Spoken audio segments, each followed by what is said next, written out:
चुनाव प्रचार के अंतिम दिन जहां सभी पार्टियों के प्रत्याशी अपना दमखम लगाकर जनता के बीच पद यात्रा कर रहे हैं, वहीं दूसरी तरफ वार्ड नंबर 1 से आम आदमी पार्टी प्रत्याशी श्वेता कमल खत्री जनता के बीच में जाकर उनकी समस्याएं सुन रही हैं। मेरा कश्मीर शर्मा, मैं चाहता हूं कि यहाँ एक ऐसा कौन सी जगह है? ये संजय कॉलोनी 16 नंबर से हूँ। सर, आपके गली में क्या क्या समस्या है? इस गली में नालियाँ सब टूटी पड़ी हैं, रोड सारा टूटा पड़ा है, किसी तरीके की व्यवस्था नहीं है। नगर पालिका की तरफ से कोई वो नहीं है, एमसीडी की एमसीडी। चुनाव में आपके यहाँ पे प्रत्याशी भी आ रहे होंगे सभी पार्टियों के, क्या आप उन्हें समस्याएं बता रहे हैं? समस्या बता रहे हैं, लेकिन उन्होंने कोई समाधान नहीं करा अभी तक यहाँ का, जबकि दिल्ली सूबे से है ये, कोई समाधान नहीं है 16 नंबर का। ये देख लीजिए। तो आपको किससे उम्मीदें हैं इस बार की, कौन आप देखो कर देगा? उम्मीद तो हर नेता से होती है। देखो अब ये हम कमल खत्री जी से हम ये झाड़ू जो है आम आदमी पार्टी से उम्मीद लगा रहे कि शायद ये दिल्ली का विकास करे।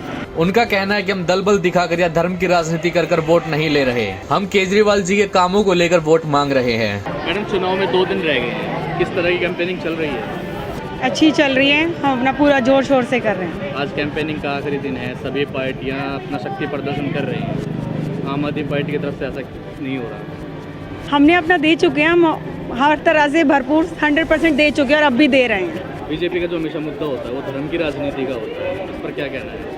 क्या हम हिंदू नहीं हैं? सर ने भी यही बोला था कि हम हिंदू नहीं हैं, हम क्या पाकिस्तान से आए हुए हैं? उनके पास यही मुद्दा बचा हुआ है हिंदू मुस्लिम का, तो इस पर वो टिप्पणी देंगे, हम नहीं दे सकते। एमसीडी के चुनाव में आप किन मुद्दों पर लड़ रहे हैं? उनका तो मुद्दा धर्म की राजनीति का है, राम मंदिर पर वोट मांग रहे हैं, आप किस चीज़ पर वोट मांग रहे हैं? हम साफ सफाई पर मांग रहे हैं, और ये जो एमसीडी 15 साल से जो भ्रष्टाचार चला हुआ है वो अब आने वाले 5 साल में केजरीवाल सरकार जी की पार्टी है, वो साफ सफाई पे निगम पार्षद, एमसीडी का मेन मकसद है साफ सफाई, तो उसी पर मुद्दा करेंगे अब हम। 2 भाइयों को आपस में लड़वाना चाहते हैं। उनके पास ना तो उन्होंने कोई कार्य किया अभी तक, देश में सिर्फ एक चीज़ की प्राइवेटाइजेशन, हर एक चीज़ को बेच दिया है और आगे भी वही करेंगे।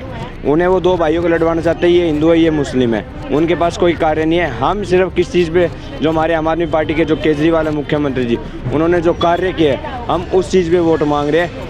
जनता को हम पे पूरा विश्वास है, उन्होंने लगातार 2 बारी पूर्ण बहुमत से जिताया और हमें आशा है कि अब की बार एमसीडी में पूर्ण बहुमत से आएगी। 230 सीट हमारी एमसीडी में आ रही है, हम काम करके दिखाएंगे।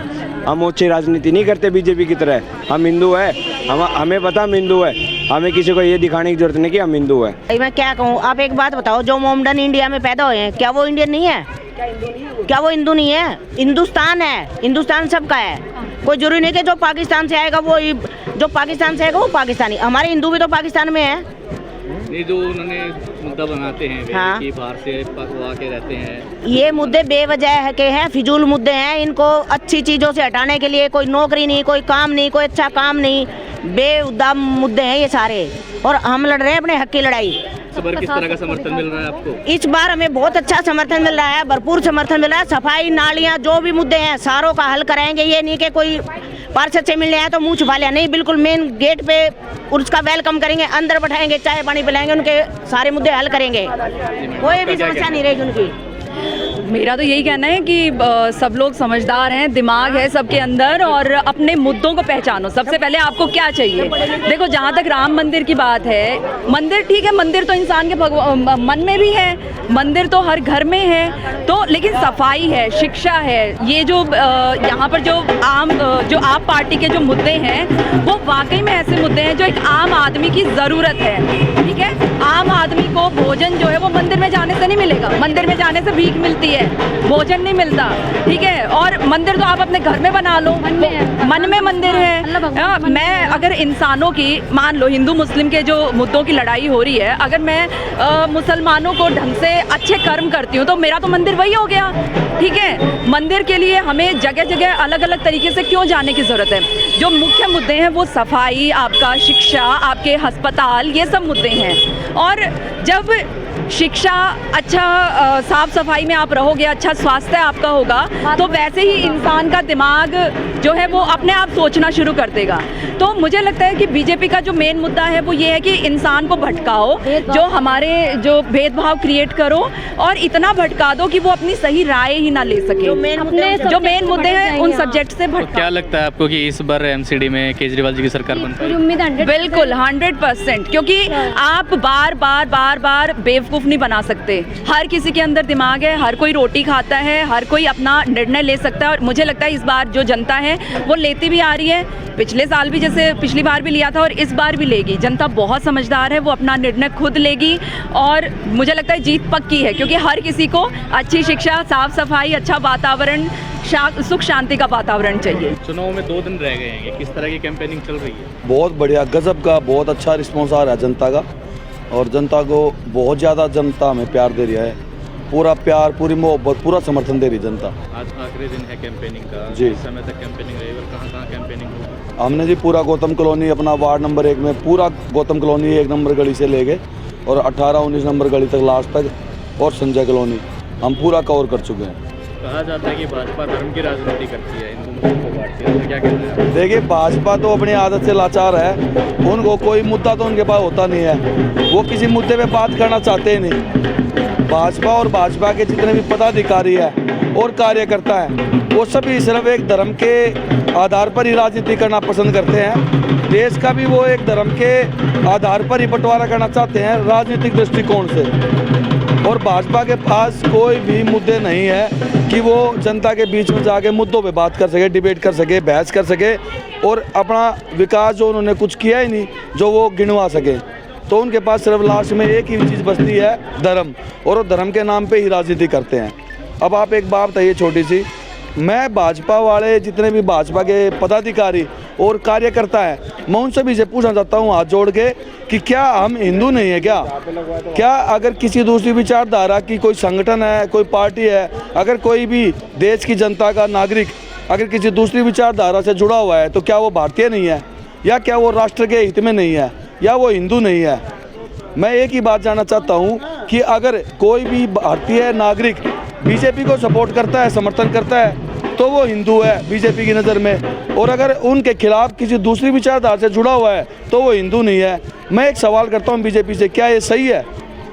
आज भी बीजेपी वाले हमारे देश को आज़ाद हुए 70 साल से भी ज़्यादा हो चुके हैं, लेकिन बीजेपी की सोच और उनकी विचारधारा आज भी गुलाम है, और वो गुलामी के जीवन को जी रहे हैं। वो अभी तक आगे बढ़े नहीं हैं। जितना भी वो घोंसलेबाजी करते हैं, डिजिटल इंडिया की बात करते हैं, देश को आगे बढ़ाने की बात करते हैं, लेकिन आज भी वो है ना 1000-2000 सालों की पुरानी की जो विचारधारा है, धर्म की राजनीति कर रहे हैं। तो उनका हमेशा बंटवारे की राजनीति पे वो चल रहे हैं, और इस तरीके से जनता उनको नकार रही है हर जगह पर। और जनता का भारी समर्थन दिल्ली के अंदर, स्पेशली दिल्ली के हर एक वार्ड में, मैं वार्ड नंबर 1 की ही बात नहीं करूँगा, दिल्ली में हर क्षेत्र में भारी बहुमत से एमसीडी में अरविंद केजरीवाल जी सरकार बनाने जा रहे हैं, और जनता का भारी समर्थन मिल रहा है। बीजेपी की जो रणनीति है राजनीति की, बड़ी ओछी और घटिया राजनीति वो करते हैं वो लोग। अभी पीछे ही नरेला क्षेत्र के अंदर पीछे एक बड़ी दुखद घटना हुई थी, एक हमारी बच्ची, हमारे एक बच्चे के साथ दुष्कर्म हुआ था। मैं ज़्यादा नहीं बोलूँगा उस बात पे, ज़्यादा टिप्पणी नहीं दूंगा, लेकिन मैं एक ही संदेश देना चाहता हूँ जनता को, बीजेपी की राजनीति, घटिया सोच को पहचाने जनता। वहाँ पर पूरी बीजेपी, उसके पदाधिकारी, बड़े बड़े नेता है वहाँ पर, उन्होंने महासभा करी, ड्रामा करा पूरा कि ये करेंगे वो करेंगे। मैं एक सवाल पूछना चाहता हूँ, देश की न्यायपालिका, क्या उस पर हमारा विश्वास उठ चुका है? क्या देश के अंदर जो न्यायपालिका है, क्या हम उसे मानते नहीं? क्या हमारे देश के अंदर हमारी न्यायपालिका सर्वोत्तम है, सर्वोच्च है। जो न्यायपालिका का आदेश होगा, जो उनका निर्देश होगा, जो डिसीजन होगा न्यायपालिका का, वो सर्वप्रिय होगा और सबको मानना होगा अगर इस देश के अंदर हमें रहना है तो। और हमारी जो न्यायपालिका है वो पूरे इंडिया में नहीं, पूरे वर्ल्ड में सबसे नंबर 1 न्यायपालिका है न्याय देने के हक में। लेकिन बीजेपी के नेता सिर्फ अपनी ओछी राजनीति के चक्कर में बड़े से बड़े और छोटे छोटे मुद्दों से हवा देने में, तूल देने से चूकती नहीं है। कभी वो धर्म के नाम पे करते हैं, कभी वो बच्ची के साथ दुष्कर्म हुआ है उनको सहानुभूति देने की बजाय। अरे मैं तो तब मानता जब बीजेपी के पदाधिकारी, बड़े बड़े नेता जब जाते वहाँ, उस बच्ची के माँ बाप हैं उनको सांत्वना देते, कुछ सहयोग करते उनका, कुछ वहाँ पे राशि देते उनको, ताकि है ना जीवन यापन करने में, समाज में उनको एक अच्छा दर्जा दिलाते। तो इस तरीके से चलते तो हम मानते भी कि हाँ, बीजेपी को सल्यूट करता मैं खुद पर्सनली कि हाँ वाकई में बीजेपी की विचारधारा में कुछ बात है। लेकिन उनकी विचारधारा गिर चुकी है। वो कभी धर्म के नाम पे, कभी वो मुद्दे उनके पास है नहीं। न्यायपालिका वो कुछ मानते नहीं है, न्यायपालिका के डिसीजन से अलग जाके वो अपनी सभाएं कर रहे हैं। सिर्फ और सिर्फ राजनीति राजनीति और सिर्फ राजनीति, और उनके पास कुछ भी नहीं है जनता के लिए मुद्दे, काम करना, विकास करना, वो तो बीजेपी भूल ही चुकी है। अब रही बात धर्म की, तो मैं धर्म के लिए फिर मैं एक संदेश देना चाहता हूँ। क्या हम हिंदू नहीं है क्या? मैं खुद एक हिंदू समुदाय से हूँ, लेकिन उससे पहले मैं फिर कहना चाहता हूँ मैं एक भारतीय हूँ, और एक मैं भारतीय हूँ। लेकिन रही बात, क्या श्री राम जी हमारे नहीं है क्या? क्या हनुमान जी हमारे नहीं है क्या? क्या हनुमान चालीसा मुझे नहीं आती क्या? मैं खुला चैलेंज करता हूं बीजेपी के पदाधिकारियों को, आओ बैठो शांतिप्रिय तरीके से डिबेट करते हैं, देखते हैं किसको धर्म की ज़्यादा ज्ञान है। लो बैठ के बात करते हैं, धर्म की चर्चा करते हैं, देखते हैं कौन ज़्यादा विद्वान है।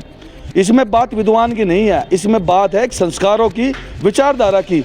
जब तक जनता के साथ हम जुड़ेंगे नहीं, जब तक जनता के बीच में नहीं जाएंगे, जब तक जनता के मुद्दों पे बात नहीं करेंगे, तब तक जनता एक सिरे से खारिज करती रहेगी। हमें जनता के बीच में जाना पड़ेगा, उनके मुद्दों पे बात करनी पड़ेगी, समस्याओं का समाधान करना पड़ेगा।